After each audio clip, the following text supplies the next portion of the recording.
1646 या तारखेचं आहे, ज्या पत्राच्या माथ्यावरती त्यांची मुद्रा उमटविलेली आहे. प्रतिपतचंद्र लेखे व वर्धिष्णुर विश्ववंदिता साह सुनो शिवसैस्या मुद्रा भद्राय राजते. ही जी मुद्रा आहे ती मुद्रा सार्वभौमत्व कथन करते. शिवाजी महाराजांची मुद्रा उमटविलेलं हे जे पहिलं पत्र पाठविलं त्याच्या पूर्वीची जर का आपण पत्र पाठविली तर आपण शहाजी राजे, जिजामात्रा आणि शहाजी राजांचे सर्व कारभारी या सर्वांच्या मुद्रा या फारसीत आहेत. तेव्हा एका 16 वर्षांच्या युवकाची मुद्रा ही संस्कृतमधून तयार होते आणि ती सार्वभौमत्व कथन करते. तेव्हाच लोकांना या गोष्टीची जाणीव झालेली असणार आहे की आता एका नव्या युगाचा प्रारंभ झालेला आहे. ही पहिली गोष्ट आहे.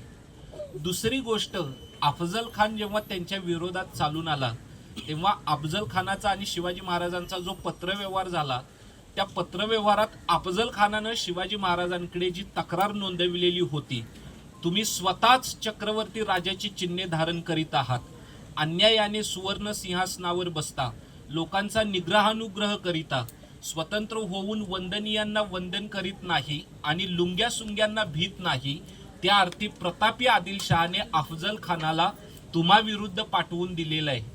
हा काळ कोणता आहे? हा काळ 1659चा आहे आणि हे सगळे महिने ऑगस्ट सप्टेंबर आहेत, ज्या कालखंडामध्ये अफजल खानाचा आणि शिवाजी महाराजांचा पत्रव्यवहार सुरू होता. शिवाजी महाराजांच्या राज्याभिषेकाची आवश्यकता ही 1674 मध्ये निर्माण झाली नव्हती, तर ती राज्याभिषेकाच्याही अगोदर किमान 15 वर्ष म्हणजे अफजल खान त्यांच्या विरुद्ध चालून आला तेव्हाच निर्माण झालेली होती. 1665 मध्ये मिर्झा राजा जयसिंहाबरोबर शिवाजी महाराजांचा पुरंदराचा जो तह झाला त्या तहामध्ये देखील शिवाजी महाराजांनी मुघल मनसब स्वतःला घेतली नाही, तर ती संभाजी महाराजांना घेतली.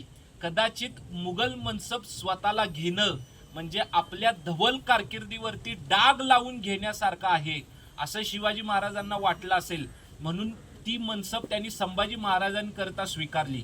महाराजांची जी दृष्टी होती ती दूरदृष्टी होती, कारण त्यांनी वेचलेली माणसं आपल्या ज्या राजदरबारी कुणाला कसलं कार्य द्यायचं, कसल्या जबाबदाऱ्या द्यायच्या आणि कुठल्या मोहिमेवर कुणाला पाठवायचं आणि ती मोहीम कशी फत्ते करायची हे अवगत ज्ञान त्यांना प्राप्त होतं. या काळी यासाठी जिजाऊ मातेनं खूप प्रयत्न केले, त्यांना लहानपणापासून त्यांना शिकवण दिली, स्वराज्याबद्दल, हिंदवी स्वराज्याबद्दल ओढ निर्माण केली आणि म्हणूनच हे सगळं शक्य झालेलं आहे.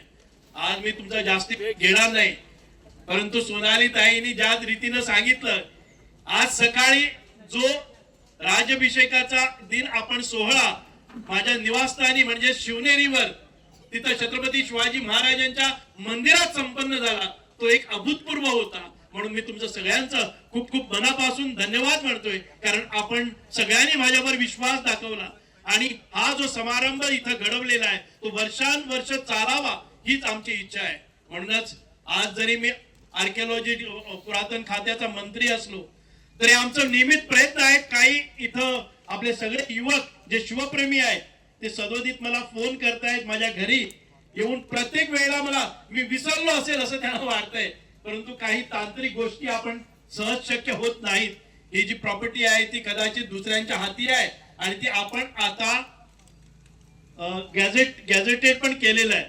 आपण ही ताब्यात घेतलेली, आपण ताब्यात घेता येत नाही आहे, परंतु ती आपण एक नोटिफाय केलेली आहे. म्हणजे सरकारच्या राजपत्रामध्ये अशी नोंदणी केलेली आहे की हे सरकारनं आपल्या ताब्यात घ्यायचे आणि याचा परत एकदा पुनर्स्थापन करायचं. म्हणून हा जो किल्ला आहे तो आपण वेगळ्या पद्धतीनं इथं आपण आर्किटेक्ट पण नेमलेला आहे, कन्सल्टंट नेमलेले आहेत आणि त्यांच्या हातून या किल्ल्याची पुनर्बांधणी होणार आहे.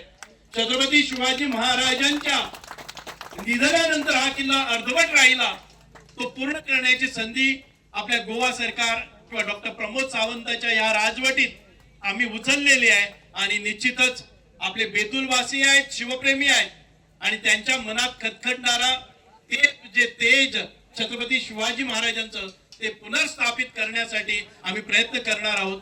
म्हणूनच आपण मी त्याचं निरीक्षण पण केलेली, माझी टोटल टीम माझ्या बरोबर आलेली, आणि कुठं काय करायचंय हे आपण वेगळ्या पद्धतीनं करू.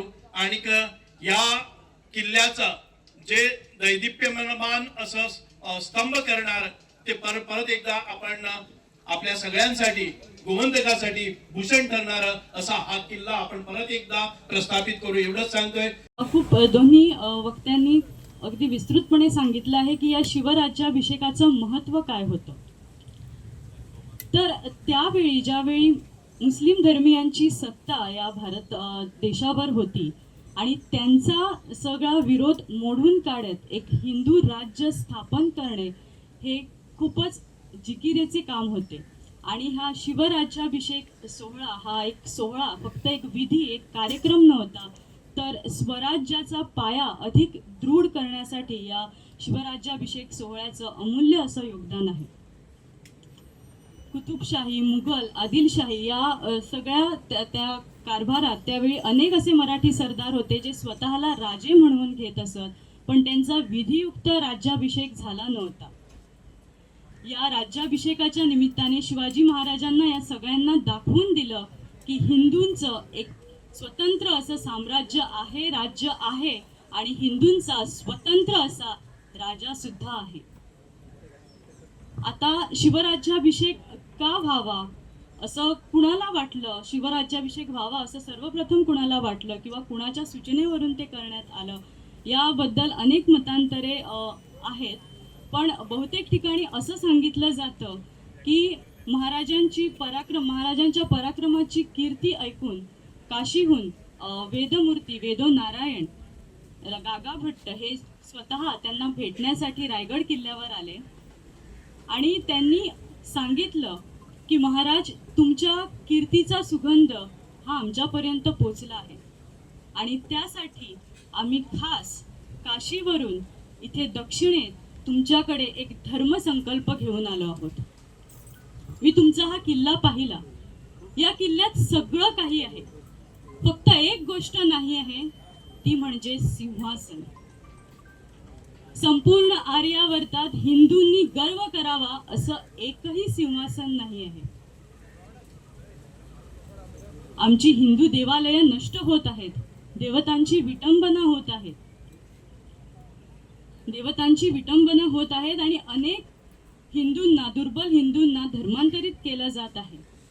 आणि यामुळे हिंदू धर्मीय स्वतःला पराजित, निराश्रित समजतात.